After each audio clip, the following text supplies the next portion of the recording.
Hello friends, welcome to my channel Sunita Wankhede ब्लॉगमध्ये तुमचे स्वागत आहे. फ्रेंड्स, कशा तुम्ही? ठीक असाल? ठीक राहा. छान झाली असेल सर्वांचीच काल होळी. आमच्याकडे रुहीला 2 दिवस बरं नव्हतं, सलाईन वगैरे लावली होती. तिला आराम नसल्यामुळं काल आम्हाला काहीच बरं वाटलं नाही. आज तिला छान बरं आहे.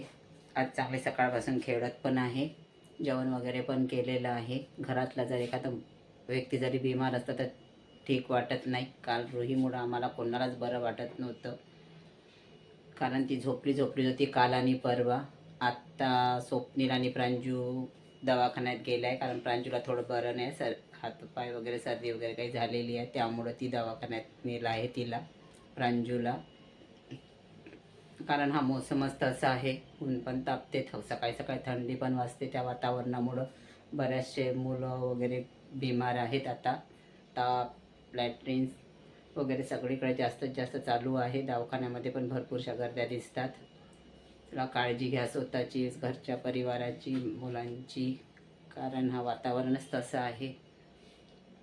चला, आता गेलेले आहे मी आत्ताच माझी मुलगी रुहीच्या भेटीला येऊन गेली आणि गाठी घेऊन आली होती.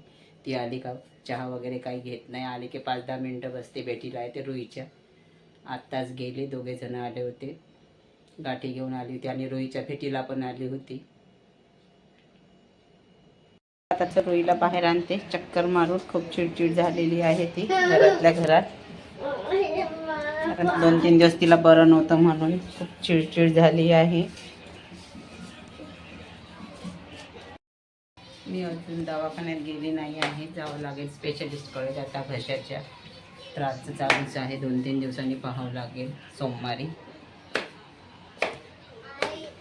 त्याला आम्ही आता आलो आहो रुहीला घेऊन शंकरजीच्या मंदिरात, है ना रू?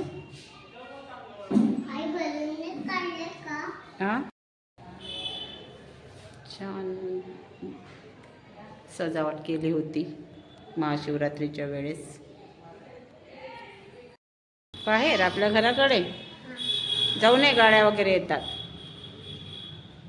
जाऊ नये बाळा, थांब, मी येतात.